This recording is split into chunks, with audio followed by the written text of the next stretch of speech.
الصلاة والسلام على رسوله الكريم وعلى آله وأصحابه أجمعين أما بعد رب اشرح لي صدري ويسر لي أمري واحلل عقدة من لساني يفقهوا قولي۔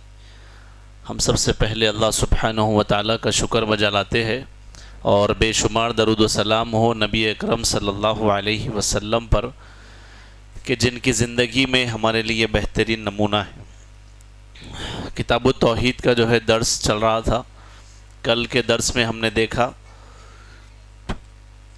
کہ پہلا باب کتاب التوحید، جس کا کتاب التوحید کا جو پہلا باب تھا وہ وجوب التوحید تھا، یعنی توحید کے واجب ہونے کا اس کے اندر ذکر کیا گیا کہ توحید جو ہے نا یہ واجب ہے۔ اور بھی بہت ساری باتیں کل کے درس میں ہم نے دیکھی تھی کہ کتاب التوحید جو ہے یہ اس کے اندر جو آیتیں اور حدیثیں آئی تھی کہ تمام جنوں اور انسانوں کی پیدائش کا مقصد توحید ہے، اور پھر اللہ تعالیٰ نے تمام انبیاء کو توحید کی دعوت کے لیے ہی بھیجا تھا۔ اور کتاب کا نام بھی آپ کے سامنے آیا تھا کل کے درس میں کہ کتاب التوحید الذی هو حق اللہ علی العبید، یعنی یہ توحید کی کتاب ہے جس میں ہوا حق اللہ علی العبید، یعنی اللہ تعالیٰ کا جو حق ہے توحید وہ تمام بندوں پر ہے، تمام بندوں کو یہ حق ادا کرنا ہے۔ یہ کچھ باتیں ہم نے کل کے درس میں دیکھی تھی۔ دوسرا باب اس کتاب کا وہ ہے باب فضل التوحید وما یکفر من الذنوب، یعنی توحید کی فضیلت کا باب جس سے گناہوں کی جو ہے توحید کی فضیلت کا باب، یعنی توحید کی فضیلت کیا ہے کہ یہ گناہوں کو مٹا دیتا ہے۔ توحید کی فضیلت کیا ہے کہ توحید گناہوں کو مٹا دیتی ہے۔ توحید جو ہے یہ گناہوں کا کفارہ ہے۔ جو بندہ سچے دل سے توحید کو قبول کر لیتا ہے تو یہ توحید اس کے گناہوں کا جو ہے کفارہ بن جاتا ہے۔ تو اس کے تحت جو ہے شیخ نے آیتیں جمع کی، احادیث جمع کی۔ تو یہ کتاب کی یہی خوبی ہے کہ جو ہے ہر جو ہے باب کئی ابواب اس کے اندر قائم کیے گئے۔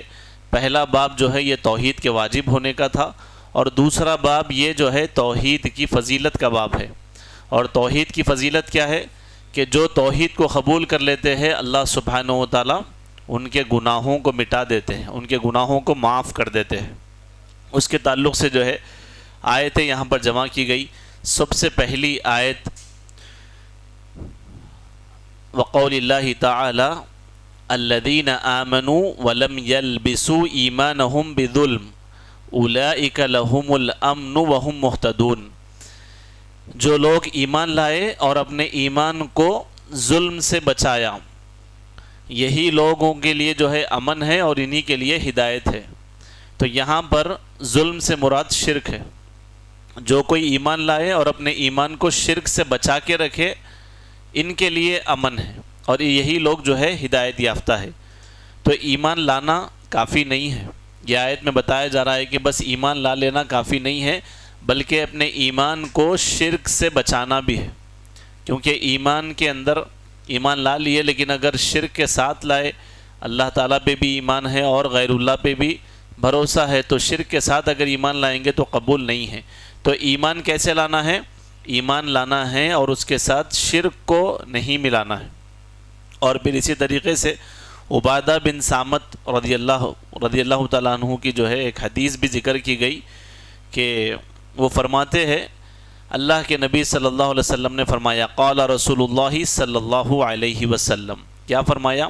من شہد ان لا الہ الا اللہ وحدہ لا شریک لہ وان محمدا عبدہ ورسولہ وان عیسی عبد اللہ ورسولہ وکلمتہ القاها الی مریم وروح منہ والجنت حق والنار حق ادخلہ الجنت علی ما کان من العمل۔ تو یہ جو ہے مکمل حدیث ذکر کی گئی۔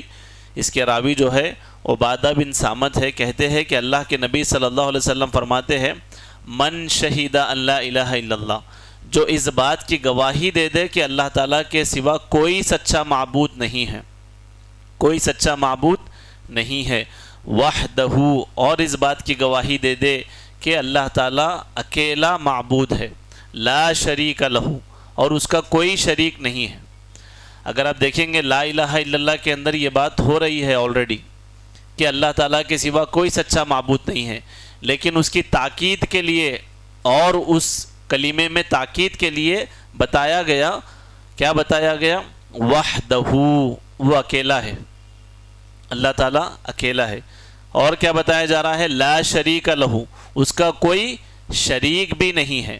اور آگے کہا گیا وَأَنَّ مُحَمَّدًا عَبْدُهُ وَرَسُولُهُ، اور محمد صلی اللہ علیہ وسلم اللہ کے بندے اور رسول ہے۔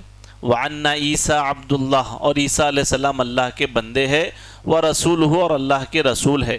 وَكَلِمَتُهُ أَلْقَاهَا، جو اللہ تعالیٰ نے اس کلمے کو اِلَىٰ مریم، مریم علیہ السلام کی طرف بھیجا۔ تو یہاں پر یہ جو باتیں کہی جا رہی ہے کہ سب سے پہلے جو کام کرنا ہے وہ لا الہ الا اللہ کی گواہی دینا ہے، پھر اس کے بعد یہ بھی ماننا ہے کہ جنت حق ہے، جہنم حق ہے۔ تو یہ تمام چیزوں پر ایمان لائیں گے تو کیا ہوگا؟ ادخلہ اللہ الجنت علی ما کان من العمل، جو ان چیزوں پر ایمان لائے گا اللہ سبحانہ و تعالیٰ اس کا عمل جیسا بھی ہو اللہ تعالیٰ اسے جنت میں داخل کر دیں گے۔ اس کا عمل جیسا بھی ہو، جتنا بھی ہو، اللہ تعالیٰ اسے جنت میں داخل کر دیں گے۔ لیکن سب سے پہلی بات کہی گئی من شہید ان لا الہ الا اللہ، جو کوئی گواہی دے گا کہ اللہ کے سوا کوئی سچا معبود نہیں ہے۔ تو گواہی کا معنی کیا ہے؟ گواہی دینے کا معنی کیا ہے؟ گواہی دینے کے اندر سب سے پہلا معنی یہ ہے کہ جو شخص گواہی دے رہا اس کو اس گواہی کے بارے میں علم ہونا کہ کیا چیز کی گواہی دے رہا ہوں میں۔ تو سب سے پہلے گواہی میں کیا ہے؟ علم ہے۔ یعنی اگر آپ لا الہ الا اللہ کی گواہی دے رہے ہیں تو کیا معلوم ہونا؟ تو لا الہ الا اللہ کا علم ہونا، کس چیز کی گواہی دے رہے ہیں اپن۔ اور دوسرا، گواہی کا دوسرا معنی یہ ہے کہ جو آپ گواہی دے رہے ہیں اس پہ آپ کو یقین بھی ہونا، زبان سے بھی گواہی دینا، دل میں بھی وہی بات رہنا، اور عمل کے ذریعے سے بھی اس چیز کی گواہی دینا۔ مثال کے طور پر کوئی جو ہے مقدمہ ہے اور اس مقدمے میں آپ کو گواہ بنایا گیا اور گواہ بنا کے کورٹ میں اگر پیش کر دیے، اب جس چیز کی آپ گواہی دے رہے ہیں اس چیز کے تعلق سے ہی اگر آپ کو علم نہیں ہے کہ بھئی میں آ تو گیا گواہی دینے کے لیے لیکن مجھے نہیں معلوم کہ میں کس چیز کی گواہی دے رہا ہوں۔ اچھا، جس حادثے کے آپ گواہ بن رہی وہ بھی نہیں معلوم کہ آپ کو وہ حادثہ کب ہوا، کہاں پر ہوا، کیسا ہوا، لیکن آپ گواہ بن کے آ گئے کورٹ میں، تو گواہی قبول کرتے۔ جو بھی شخص آپ سے گواہی پوچھیں گا، آپ گواہ تو بن کے آ گئے لیکن آپ کو کسی چیز کے بارے میں معلومات ہی نہیں ہے۔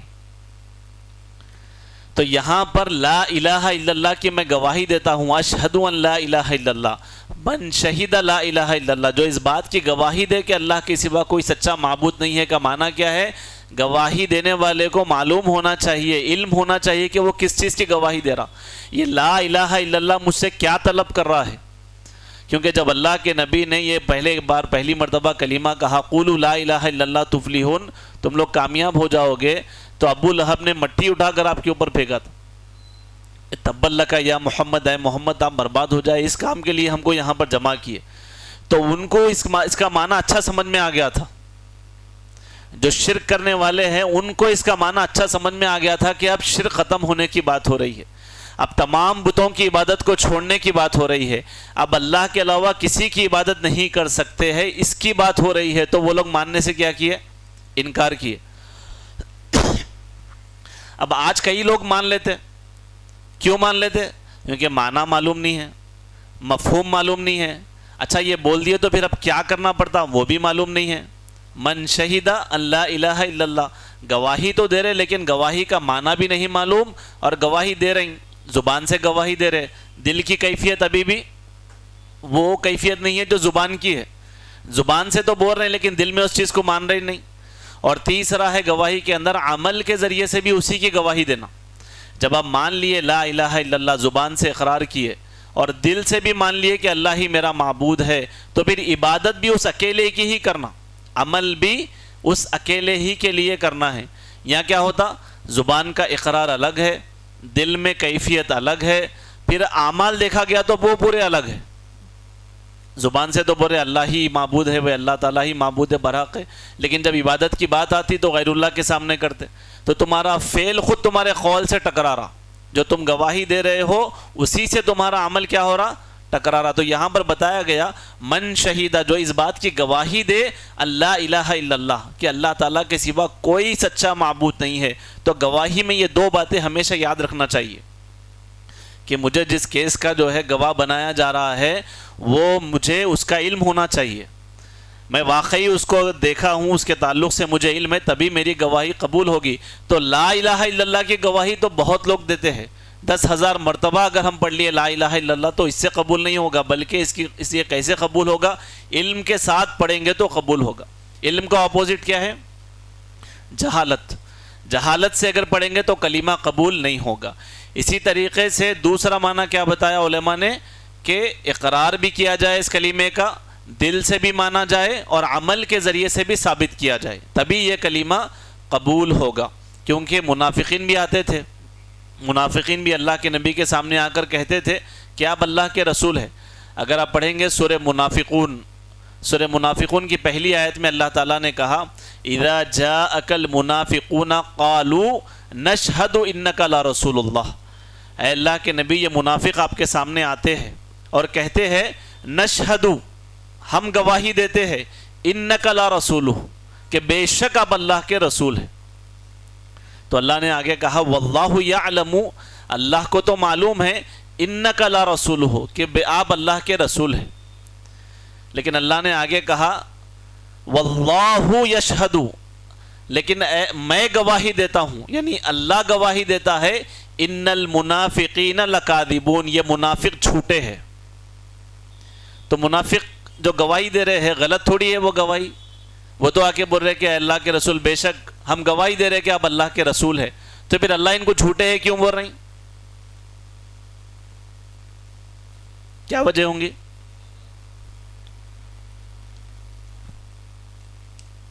یعنی گواہی تو صحیح دے رہے ہیں. وَإِذَا جَاءَكَ الْمُنَافِقُونَ قَالُوا نَشْهَدُ إِنَّكَ لَرَسُولُ اللَّهِ، إِنَّكَ لَرَسُولُ، کہ بے شک آپ اللہ کے رسول ہیں، ہم گواہی دیتے ہیں کہ آپ اللہ کے رسول ہیں. تو گواہی صحیح ہے، گواہی صحیح ہے. لیکن اللہ نے کیوں کہا کہ یہ منافق جھوٹے ہیں؟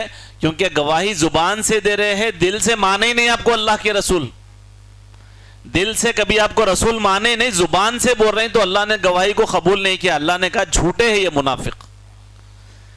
اور پھر ایک آیت میں کہا گیا ان المنافقین فی الدرک الاسفل من النار، کافر اور مشرک سے بھی برا درجہ رہے گا منافق کا، سب سے نچلے درجے میں ڈالا جائے گا ان کو. بولے کیوں؟ کیونکہ گواہی میں سچے نہیں ہے، نہ زبان سے گواہی دے رہے، دل سے مطمئن ہی نہیں ہے، اور دل مانا ہی نہیں ان کا، دل میں ایمان ہی نہیں ہے، لیکن آپ کے سامنے آ کے کہہ رہے کہ بے شک آپ اللہ کے رسول ہے. تو اللہ نے گواہی دے کر کہا کہ اے اللہ کے رسول، میں گواہی دیتا ہوں کہ یہ منافق جھوٹے ہیں. بولے اللہ تعالیٰ، ان کی گواہی کے اوپر اللہ نے اپنی گواہی پیش کی، کہا کہ یہ منافق جھوٹے ہیں. تو ایمان لانے کا معنی یہ ہے من شہیدہ. شہیدہ کا معنی کیا ہوا کہ علم کے ساتھ گواہی دینا، اور دوسرا کیا ہے؟ زبان سے بھی اقرار کرنا، دل سے بھی ماننا، اور عمل کے ذریعے سے بھی ثابت کرنا، تب جا کر گواہی قبول ہوگی. اب اس کے بعد تاکید آئی کہ لا الہ الا اللہ کی گواہی ہے، اور وحدہ، اللہ تعالیٰ اکیلا ہے. کس میں اکیلا ہے؟ اس کی ربوبیت میں، اس کی الوہیت میں، اور اس کے اسماء و صفات میں وہ اکیلا ہے. لا شریک لہ، اس کا کوئی شریک نہیں ہے. کس میں شریک نہیں ہے؟ پھر وہی بات، نہ اس کی ربوبیت میں اس کا کوئی شریک ہے، نہ اس کی الوہیت میں کوئی اس کا شریک ہے، نہ اس کے اسماء و صفات میں اس کا کوئی شریک ہے، وہ اکیلا ہے. تو یہ گواہی کا معنی ہو گیا. اس کے بعد آگے گواہی لی گئی وَأَنَّ مُحَمَّدًا عَبْدُهُ وَرَسُولُهُ، کہ میں گواہی دیتا ہوں کہ آپ یعنی محمد صلی اللہ علیہ وسلم اللہ کے بندے اور رسول ہیں. اب دوسری گواہی کس چیز کی دے رہے ہیں؟ نبی کریم صلی اللہ علیہ وسلم کی رسالت کی گواہی دے رہے ہیں. اب وہ رسالت کی گواہی بھی اگر آپ ایسے دیں گے کہ معلوم تو نہیں ہے بھائی اس کا مطلب کیا ہے،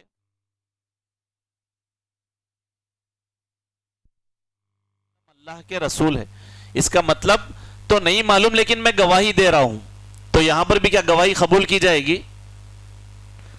پھر وہی مثال لے لیجئے، آپ کورٹ میں آپ ہے، جج صاحب بیٹھے ہوئے ہیں، سامنے وکیل ہے، آپ سے پوچھ رہا بھائی آپ گواہی دے دیے، اب گواہی کا مطلب سمجھائیے کس چیز کی گواہی دے رہے ہیں، گواہی کا معنی نہیں معلوم، مفہوم نہیں معلوم، بس گواہی دیتے جا رہے ہیں۔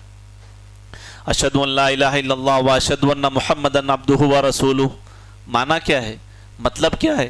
اب یہ بولنے کے بعد کیا کرنا پڑتا، اب یہ بول دینے کے بعد کیا نہیں کرنا پڑتا، یہ تو معلوم ہونا چاہیے نا۔ اب جب محمد صلی اللہ علیہ وسلم کے بارے میں کہہ رہے ہیں کہ وَأَشْهَدُ أَنَّ مُحَمَّدًا عَبْدُهُ وَرَسُولُهُ، کہ میں گواہی دیتا ہوں کہ محمد صلی اللہ علیہ وسلم اللہ کے بندے اور رسول ہے، اس کا معنی کیا ہوا کہ آپ اللہ کے بندے ہیں، یعنی بشر ہے آپ۔ اب اللہ کے نبی کے بارے میں یہ نہیں بولنا کہ آپ نور سے پیدا ہوئے، آپ نور ہے، کیونکہ وہ کیا تھے، عبد تھے، بندے تھے، اللہ تعالیٰ کی عبادت کرنے والے تھے، اللہ کے بندے تھے۔ اس کے بعد کہا گیا گواہی کے اندر کہ گواہی کس چیز کی دینا ہے، وَرَسُولُهُ، اور آپ اللہ کے رسول ہیں۔ اب میں گواہی دیتا ہوں کہ محمد صلی اللہ علیہ وسلم اللہ کے رسول ہے، ہم کئی وقت اس کی گواہی دیتے ہیں، اس کا معنی کیا ہے، اس کا معنی کیا ہے؟ کیسے معلوم ہوگا کہ آپ نے رسول اللہ کی رسالت کی گواہی دی، دل سے مان لیا آپ کو اللہ کا رسول، کیسے معلوم ہوگا؟ کوئی بتا سکتے ہیں؟ کیونکہ بات چل رہی گواہی کی، اب کوئی گواہی دے دیا کہ میں محمد صلی اللہ علیہ وسلم کو اللہ کا رسول مانتا ہوں، میں گواہی دیتا ہوں کہ آپ اللہ کے رسول ہے، تو یہ گواہی کیسے مانی جائے گی سچی ہے؟ جیسا وہاں تو ہم دیکھیں لا الہ الا اللہ کی گواہی میں کیا ہے، شرک نہیں ہونا ہے، اور آپ لا الہ الا اللہ کی گواہی کیسے دے رہے؟ علم کے ساتھ دے رہے ہیں، اور اقرار بھی ہے، دل میں یقین بھی ہے، اور عمل کے ذریعے سے بھی ثابت کر رہے ہیں۔ اب محمد رسول اللہ کو کیسے دیکھا جائے گا یہ گواہی سچی ہے؟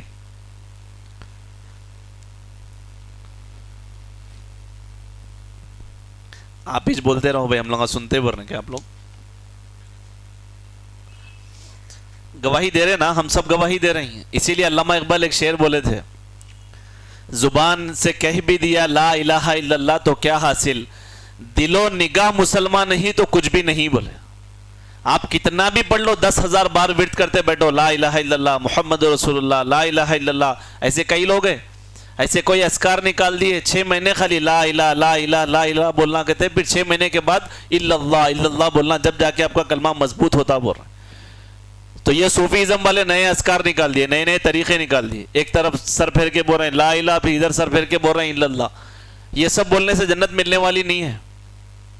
گواہی اگر دے رہے تو گواہی کا علم ہونا، علم کے ساتھ گواہی دینا، یقین کے ساتھ گواہی دینا، اقرار بھی کرنا، دل سے بھی ماننا، اور عمل کے ذریعے سے ثابت کرنا۔ اسی طریقے سے محمد رسول اللہ اگر کوئی کہتا ہے کہ اس نے اللہ کے رسول کی رسالت کی گواہی دی، تو وہ اطاعت کے ذریعے سے پہچانا جائے گا کہ کتنا نبی کی اطاعت کرتے ہیں۔ جب نبی کو یہ مان لیے کہ آپ اللہ کے رسول ہیں، کا مطلب اللہ نے محمد صلی اللہ علیہ وسلم کو رسول بنا کر تمہارے درمیان میں چھوڑ دیا کہ اب تمہیں تمہارے سارے اعمال اس نبی کے طریقے سے اگر کریں گے تبھی قبول کیا جائے گا۔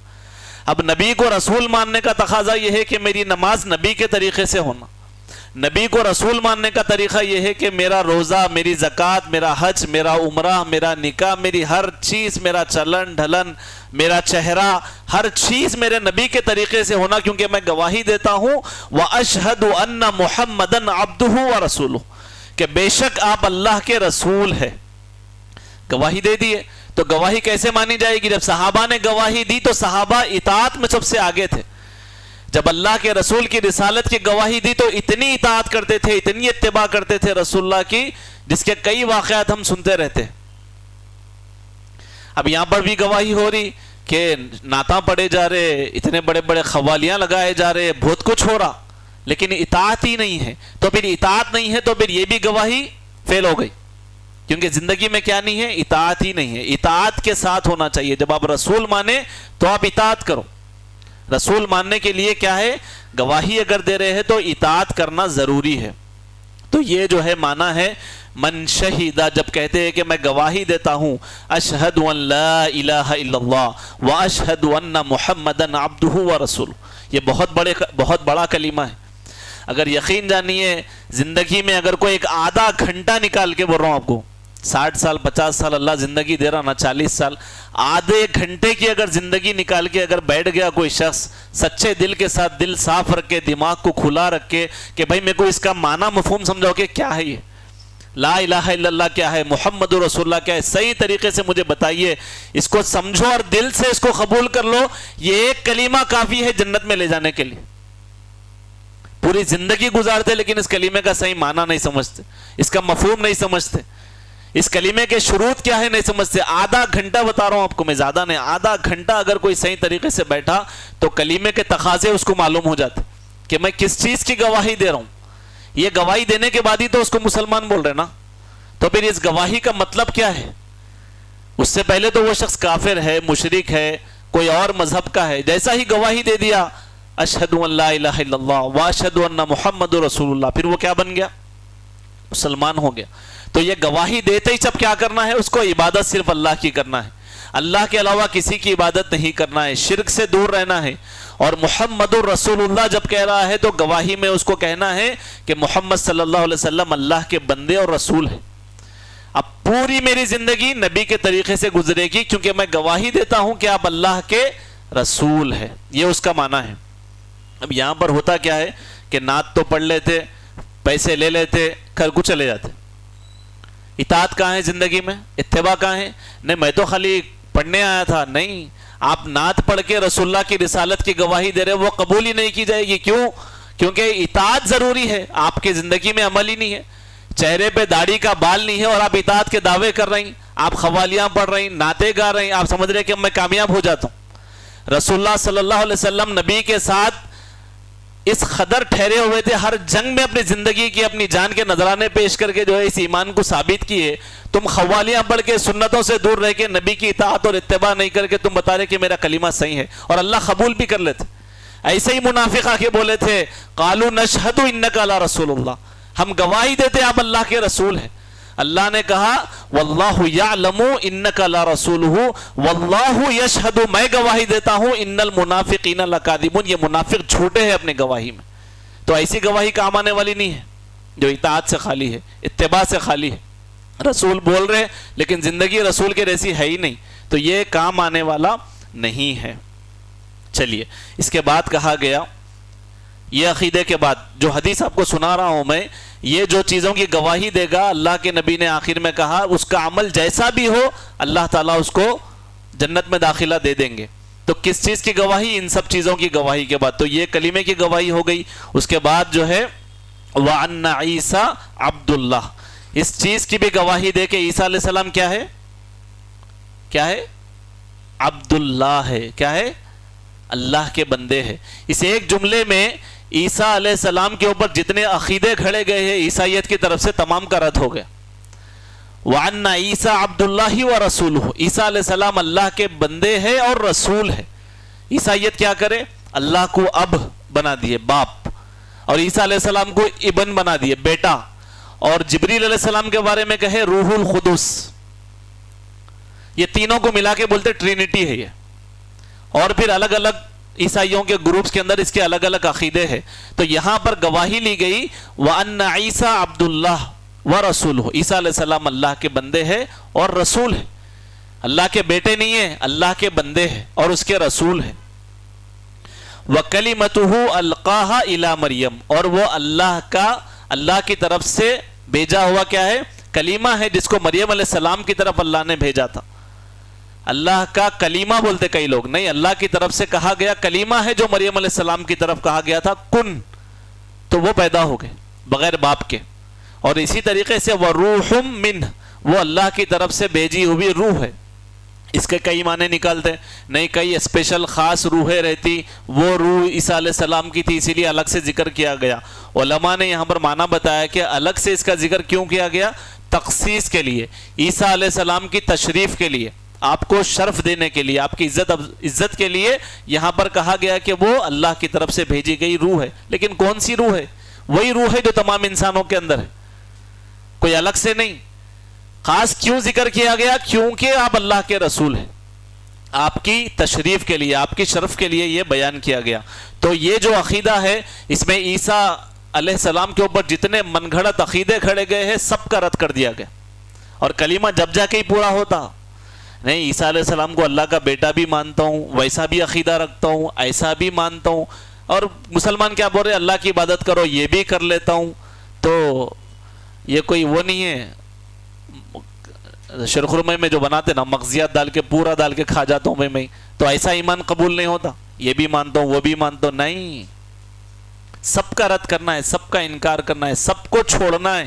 جبھی جا کے آپ اللہ کو مانیں گے تب آپ کا ایمان قبول ہے. اسی طریقے سے آگے کہا گیا والجنت حق والنار حق, جنت حق ہے اور جہنم حق ہے. اس کی بھی گواہی دینا ہے. شروع میں بات کس سے شروع ہو رہی ہے؟ من شہیدہ, جو گواہی دیتا ہے اللہ کے سوا کوئی سچا معبود نہیں, محمد صلی اللہ علیہ وسلم اللہ کے رسول ہے, اور گواہی دیتا ہے کہ اللہ تعالیٰ ایک ہے, اس کا کوئی شریک نہیں, محمد صلی اللہ علیہ وسلم اللہ کے بندے اور رسول ہے, اور گواہی دیتا ہے عیسیٰ علیہ السلام اللہ کے بندے ہے اور رسول ہے, اور اللہ کی طرف سے بھیجا ہوا کیا ہے؟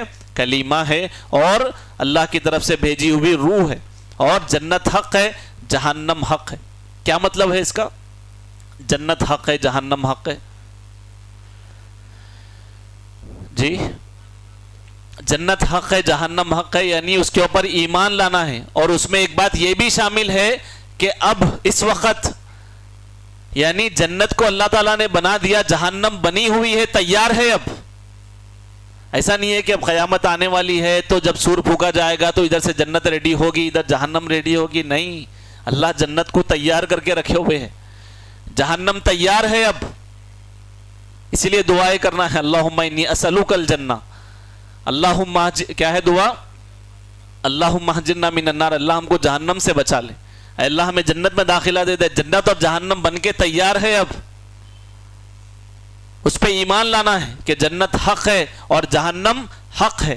اور پھر یہ تمام باتیں بتا کر اللہ کے نبی نے کہا ادخلہ اللہ الجنت علی ما کان من العمل, اللہ تعالیٰ جو ان سب چیزوں کی گواہی دے گا ایسے بندے کو جنت میں داخل کر دیں گے, اگرچہ اس کا عمل جیسا بھی ہو, بولے جیسا بھی ہو جتنا بھی ہو اللہ تعالیٰ اس کے عمل کو قبول کر لیں گے, لیکن اگر اس نے ان تمام چیزوں کی سچے دل سے گواہی دی.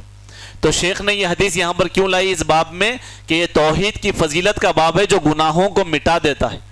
جب بندہ دل سے توحید کو قبول کر لیتا ہے تو اللہ تعالیٰ اس کے گناہوں کو کیا کر رہے؟ مٹا دے رہے. کیسا جیسا بھی عمل ہو اللہ تعالیٰ قبول کر لیں گے, لیکن وہ اس گواہی میں سچا رہنا, اس گواہی میں سچا رہنا. اب یہاں پر ایک بات یہ آتی ہے کہ بھائی جنت میں جو ہے داخل کر دیا جائے گا عمل جیسا بھی ہو, تو علماء نے اس کے دو معنی بتائے.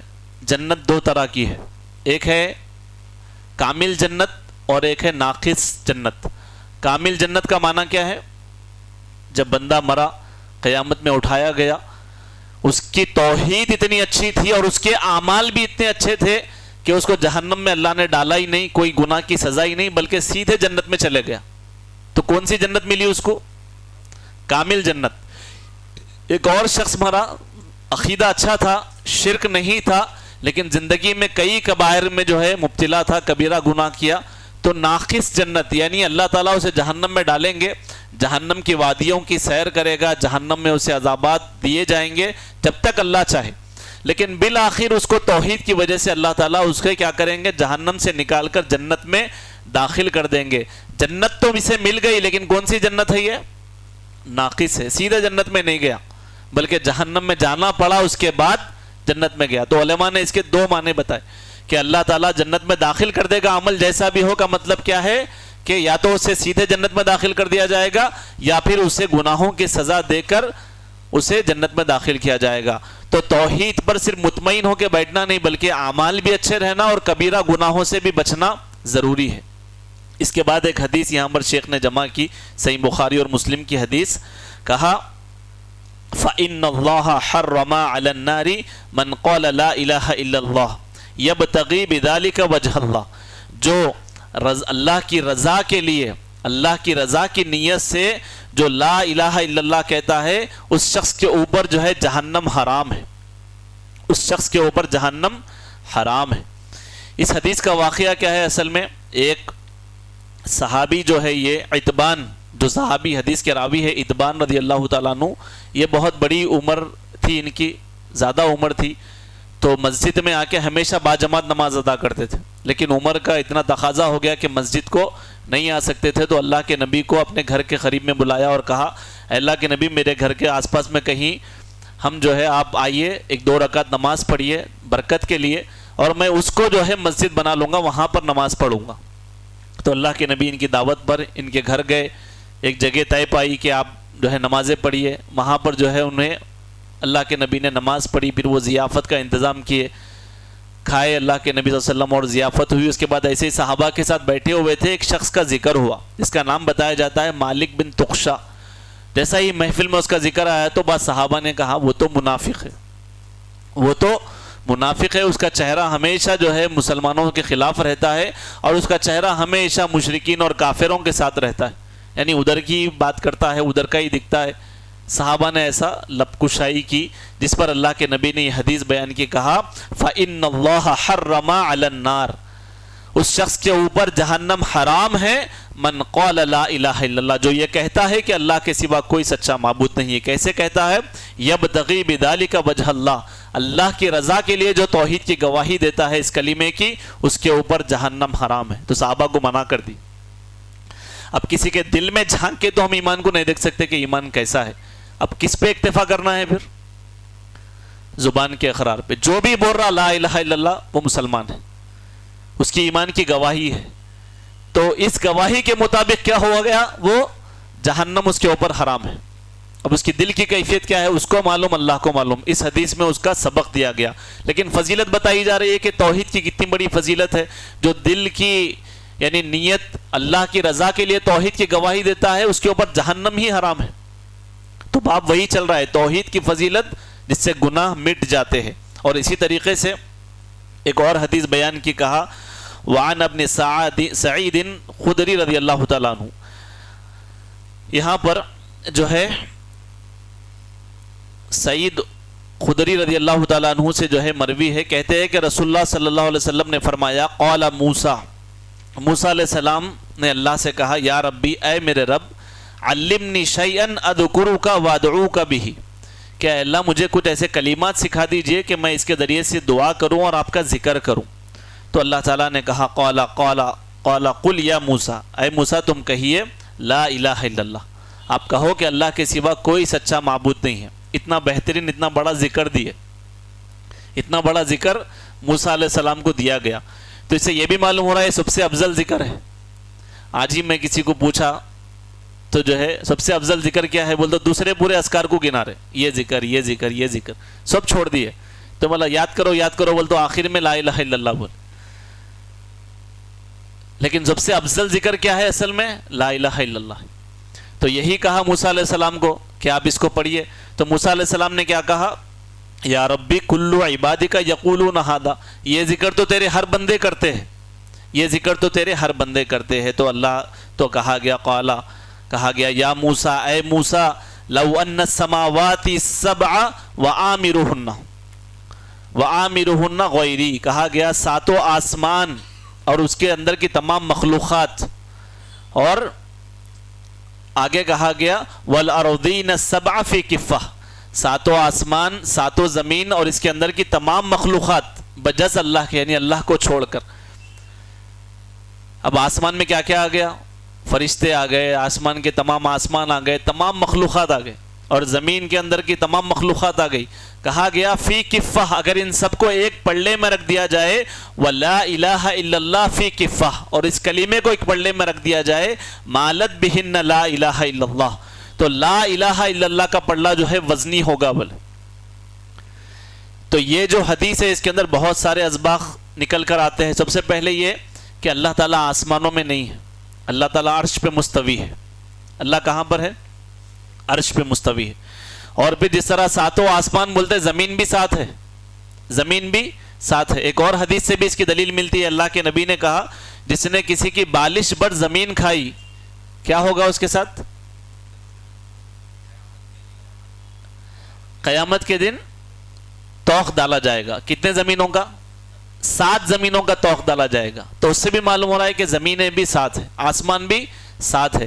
تو ان تمام چیزوں کو اور اس کی تمام مخلوق کو اگر ایک پلڑے میں رکھ دیا جائے اور دوسرے پلڑے میں لا الہ الا اللہ کو رکھا جائے گا تو یہ وزنی ہے، بول یہ اتنا بڑا کلمہ ہے، گواہی تو دیتے لوگ، لیکن گواہی میں وہی ہے کہ صحیح یقین سے نہیں دیتے، معنی نہیں سمجھتے، مفہوم نہیں سمجھتے، اسی لیے جو ہے عجیب و غریب باتیں کرتے رہتے ہیں اور سمجھتے ہیں کہ مسلمان بھی ہے۔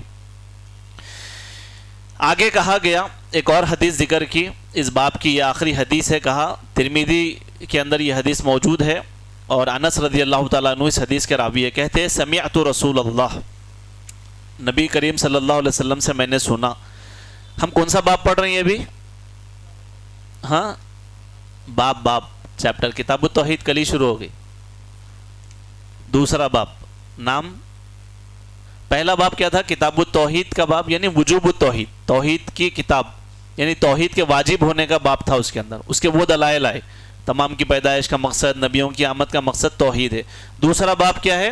باب جو ہے باب فضل توحید وما یکفر من الذنوب، یعنی توحید کی فضیلت کا باب جو گناہوں کو مٹا دیتا ہے۔ تو دوسرا باب کیا ہو گیا؟ توحید گناہوں کا کفارہ ہے، اس کے تحت ہم حدیثیں پڑھ رہے ہیں۔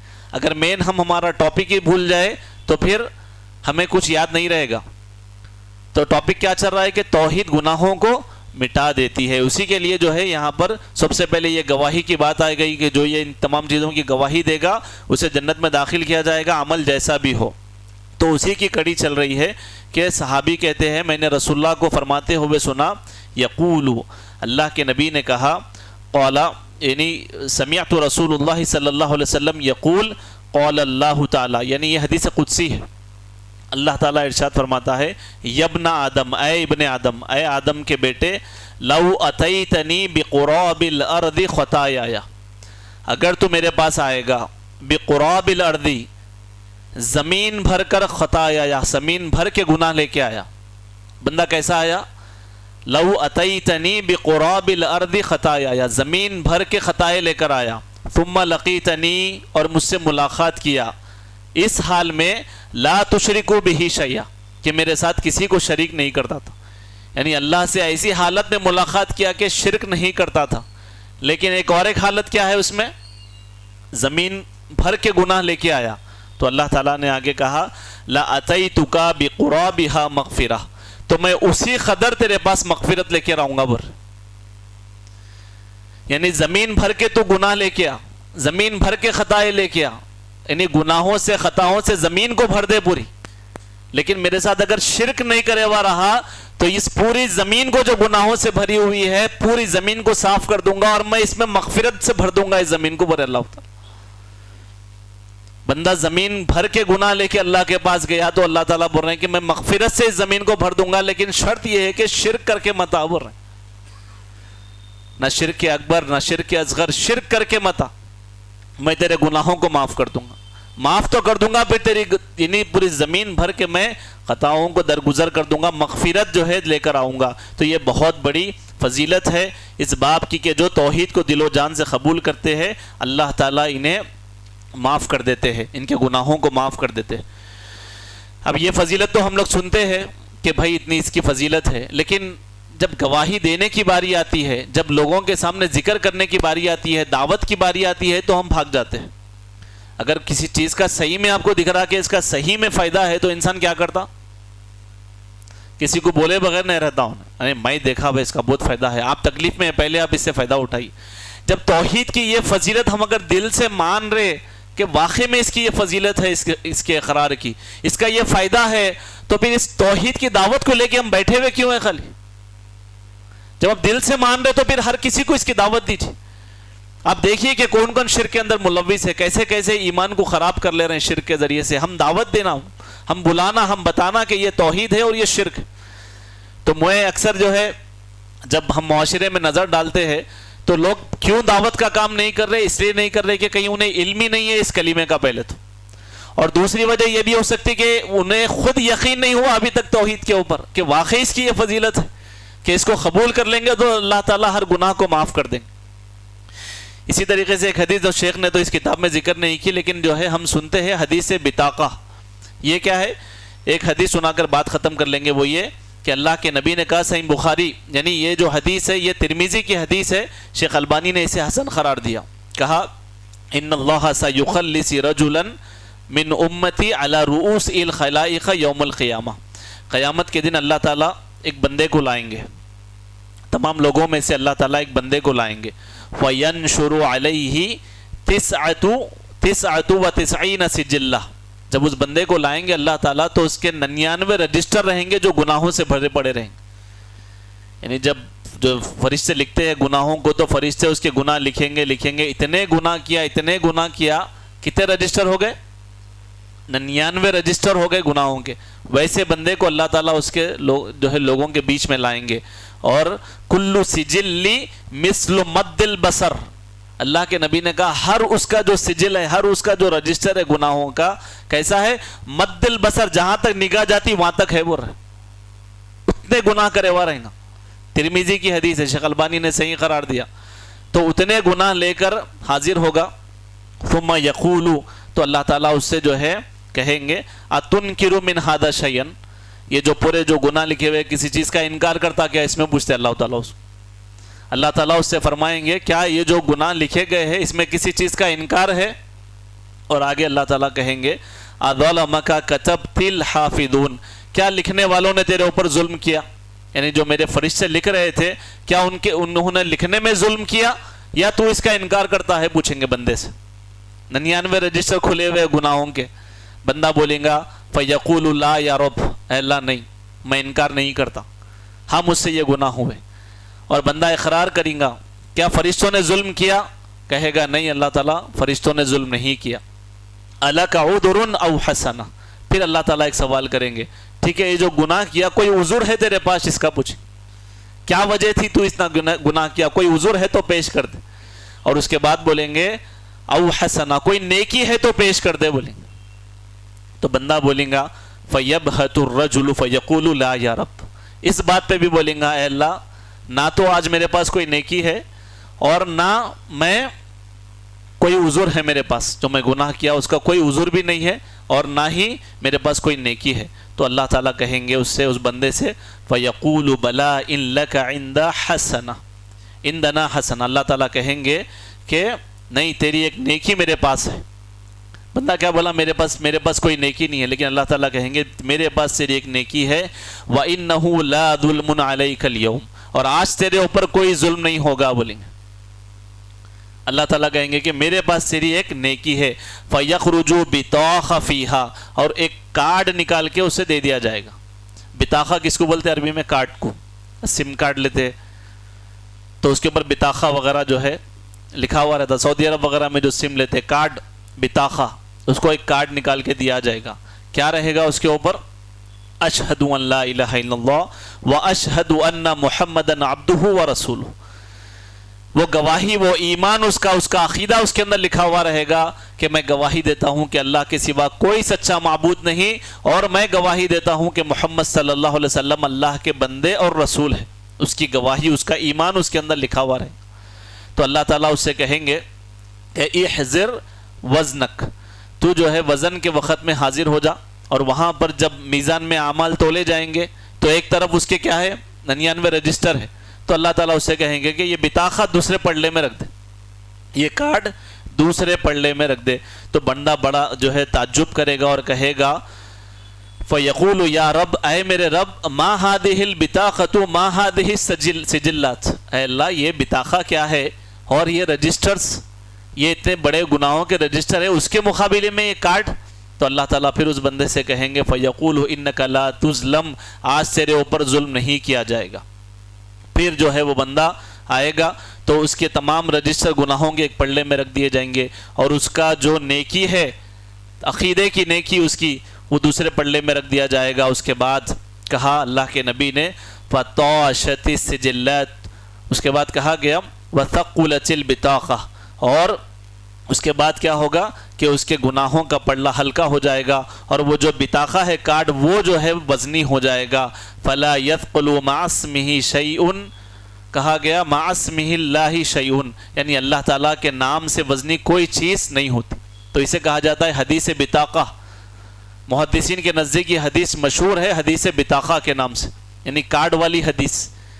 یعنی اس کے اندر بتایا گیا کہ انسان کے گناہ کے رجسٹر ایک طرف ہے اور اللہ کی رحمت ایک طرف ہے، لیکن اگر عقیدہ اچھا ہے، ایمان اچھا ہے اور توحید کو دل سے قبول کیے ہوئے ہے لا الہ الا اللہ کی گواہی بھی سچی ہے اور محمد رسول اللہ کی گواہی بھی سچی ہے، تو اللہ تعالیٰ اس گواہی کی وجہ سے اس بندے کو قیامت کے دن 99 رجسٹر گناہوں کے لانے کے بعد بھی کہیں گے کہ معاف کر دوں گا اس کو۔ لیکن اگر اس گواہی میں ہی اگر کمی نکل گئی تو پھر یہ بندے کی قیامت کے دن شامت ہے۔ اگر اعمال میں شرک نکل گیا تو پھر ہمیشہ کے لیے جہنم ہے۔ یہ اس باب کا خلاصہ تھا، اس کی دعوت تھی۔ انشاءاللہ اگلا باب جو ہے ہم کل دیکھیں گے۔ میں اللہ تعالیٰ سے دعا کرتا ہوں کہ اللہ سبحانہ و تعالیٰ ہمیں ان تمام باتوں پر عمل کرنے کی توفیق عطا فرمائے۔ اللہ سبحانہ و تعالیٰ ہمارے عقیدے کی، ہمارے ایمان کی حفاظت فرمائے۔ اللہ تعالیٰ جب تک زندہ رکھے ہمیں شرک سے محفوظ رکھے۔ اللہ سبحانہ و تعالیٰ جب تک زندہ رکھے اسلام اور ایمان کے ساتھ رکھے۔ جب خاتمہ ہو تو ایمان پر ہمارا خاتمہ ہو۔ وآخر دعوانا الحمد للہ رب العالمین۔ السلام علیکم ورحمۃ اللہ وبرکاتہ۔